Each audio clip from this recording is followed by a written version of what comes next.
On est quand même passé, de l'image de la personne en situation de handicap, qu'on appelait à l'époque l'handicapé, hein, je redis quand même, d'une vision, fauteuil et donc très accessibilité, très bâtimentaire et puis après on a quand même ouvert un petit peu, nos chakras.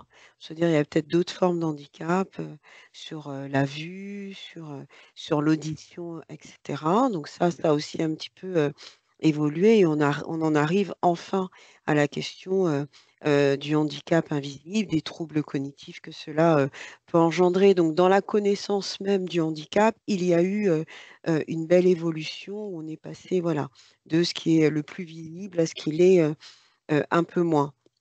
Voilà, avec des moyens qui se sont, aussi, adaptés, à ça, même si la question de l'accessibilité finalement, n'est pas résolue.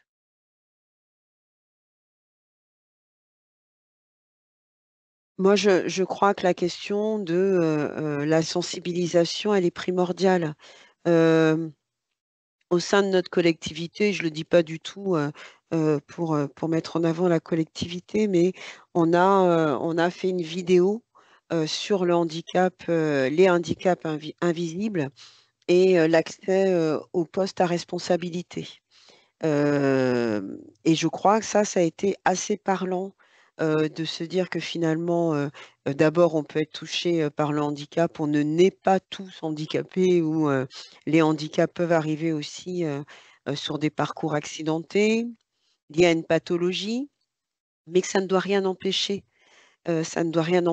dans les possibilités, de carrière, dans les possibilités de mobilité, dès lors qu'on a un employeur en face qui peut entendre que quelques ajustements, sont nécessaires sur les outils, sur, le matériel et cette question de sensibilisation, alors, faudrait peut-être on arrive peut-être trop tard quand les gens arrivent déjà dans le monde du travail, mais cette sensibilisation dès l'école, elle devrait déjà avoir lieu.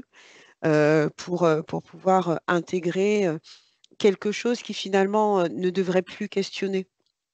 Ça ne devrait plus questionner. La question du enfin, le sujet du handicap ne devrait plus être une question, mais juste un sujet. Voilà. On parle à nos collègues, finalement, on n'est pas si nombreux que ça à avoir été, confrontés à une situation, de handicap avant le monde du travail, donc voilà.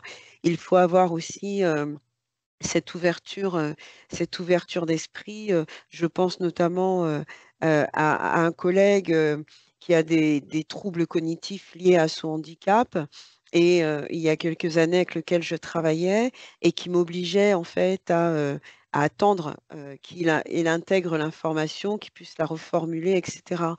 Mais ça m'a fait un bien fou pour me rendre compte que un, je parlais trop vite, que 2, je donnais plusieurs consignes en même temps dans la même phrase et que 3, il y avait d'autres méthodes, d'autres manières d'apprendre autres que celles qu'on a, à l'école et que moi, ça m'a aussi enrichi de tout cela parce que finalement, attendre que la consigne soit entendue, soit comprise et n'en donner qu'une à la fois, je l'ai intégré dans mon management finalement.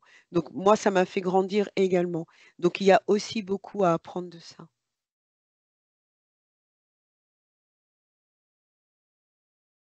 Voilà, moi j'aimerais qu'on dépasse l'obligation, légale et qu'on soit, sur une politique RH totalement inclusive et intégrée.